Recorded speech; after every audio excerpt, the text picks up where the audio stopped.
Rabbi Elie Mischel, Director of Education at Israel 365, thank you so much for joining us here at the special coverage of the opening days of the new Trump administration, sponsored by Israel 365 Action in cooperation with ARUTZ SHEVA. So Rabbi Mischel, you have written extensively about how everything that we're going through here in Israel with the wars that are going on and this whole struggle we have with Iran and with Hamas and with our enemies really has a lot of resonance and echoes in specific prophecies in the Bible, and that we need to be more attuned to what the Bible says about the times that we're living in. So in that context, and you wrote about this in your book, The War Against the Bible, great book, and thank you for giving me a copy of it. But how do you interpret what we've seen here with the move from the Biden administration to the Trump administration? Give us some of the background about this biblical perspective on what we're experiencing. Well, thanks so much for having me. We have to learn, as believing Jews, we have to learn to see the world through the eyes of the Torah. Right? The Torah is not just something which guides us in our personal behavior. It guides us nationally. It's a blueprint for our time, and specifically for the times of redemption. So just a little bit of background to take a step back. In the book of Daniel, the second chapter, there's a whole prophecy there about the 4 kingdoms that will oppress the people of Israel all through history. Now, the great question is, what is that final kingdom at the end of time, which we believe we are in right now? Who is that kingdom that will oppress us? And Rabbi Sadia Gaon explains that there really are 2 elements to that kingdom, 2 parts. And these are the classic enemies of Israel, Esau and Yishmael, Esau and Ishmael.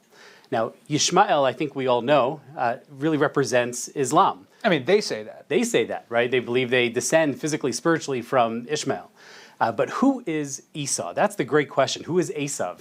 And what's really interesting is that the whole book of Obadiah, the book of Obadiah, which is the shortest book in all of Tanakh, it's only 1 chapter, but that book is dedicated to what will happen to Esau at the end of time. Now, when we read that, on Parshat Vayishlach, when we read that once a year, our eyes glaze over because we don't know who it's talking about. Who is Esau today? Nobody knows.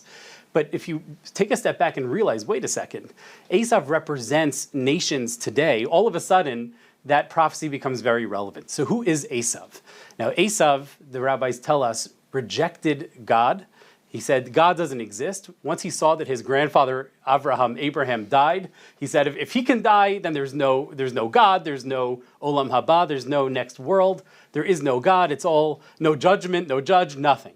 And so Esau came to represent, in Jewish thought, nations that reject God. And that's why the rabbis say that Esau is Rome. Not that Rome specifically comes from Esau, but rather that the Romans also rejected God. That's why Titus, when he destroyed Jerusalem, he said, well, I've destroyed their temple and I've destroyed their God. So right? this is an important point that when we start thinking about matching up prophecies with current events, sometimes people think it's a little bit, unclear because who are people descended from? But you're saying it's not really about who they're descended from. It's about that the idea, the archetype represented by that person, by Esau, by Ishmael, is represented by these nations because of their belief system, because of their values. Exactly right. And the same thing is true when it comes to the people of Israel themselves. We have different tribes, and Yehuda and Yosef, right? Judah and Joseph, they represent different groups that we have today, right? All of a sudden, the Bible becomes that much more relevant when you realize that it's not just talking about history, but about now. So who is Esau today? Right? Esau are those nations that reject God. And I think that we see that in the secular West. Nations like England and France and Germany, these are nations that have rejected their belief in God, their religious heritage, and they've turned against Israel, but in a different way than Yishmael does. They've turned against Israel in the Esau archetype. Now, the great question, of course, that we all have is, where does America fit into all of this? Right? Is America part of Esau, which would be a very frightening thing for the United States? Or is America, on a higher level than that? And I think we see that America has been at a crossroads these last several years. It's evenly divided between religious believers, people who are traditional, have conservative values, and on the other hand, biblical values. And on the other hand, you have people who really see who are the Esau people in America. So which way is America going to go? And we saw during the Biden administration that America was heading very much towards Esau. What the book of Obadiah describes is that at the end days, right, these great nations of Esau will be brought low. Like they'll go from the eagle's nest all the way down to the ground. And we've been seeing that in Europe. Great nations like England have fallen very, very low. They're being taken over by radical Muslims. It also talks about how the descendants of Esau will lose all discernment. Their wisdom will collapse.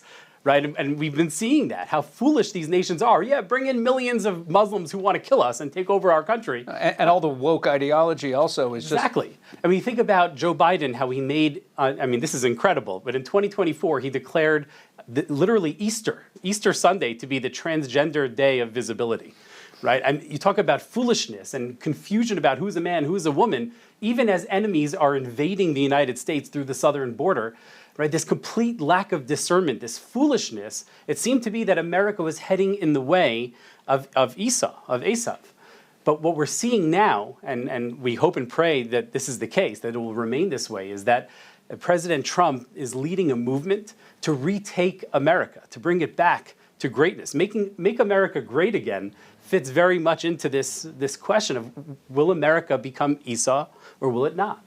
And what we're seeing today, especially with the people that he's appointed to be part of his cabinet, people like Pete Hegseth and Marco Rubio, who are, have biblical values, who are connected to and support the state of Israel. We're seeing, America hopefully right the ship and avoid all the terrible destruction and punishments that will come down upon the nations of Esau at the end of time. Because in the Bible, we don't only have Esau and these enemy nations, we also have in the prophecies of the end times, and again, for every religious Zionist Jew like you or me, that we say the prayer for the state of Israel, we say that this is the beginning of our ultimate redemption. That means that we do acknowledge that this is the time period that those prophecies were talking about. We don't know exactly where we are in the story all the time, but we know they're there. And in those stories, there are also many among the nations who fight with the people of Israel, who stand alongside the people of Israel, who support the people of Israel. And what you're saying is that America has really been going through a moment of choosing. Who are they going to identify with? Are they going to be part of the Esau camp or part of the camp that supports us? So the book is again called War Against the Bible, and it really, it's kind of like an alarmist type of title, and it's got a cute cover, but it's really a deep, deep study of those biblical texts and tying them into the current events of our day. You want to say anything else about the book before we let you go? Definitely check it out on Israel365store.com. And you'll find all sorts of good deals on the war against the Bible and lots of other fascinating stuff there as well. Rabbi Mischel, thank you for joining us on Israel 365 Action's special coverage of the first days of the Trump administration in partnership with ARUTZ SHEVA. Please be sure to check out Israel365action.com to see everything that we're doing there.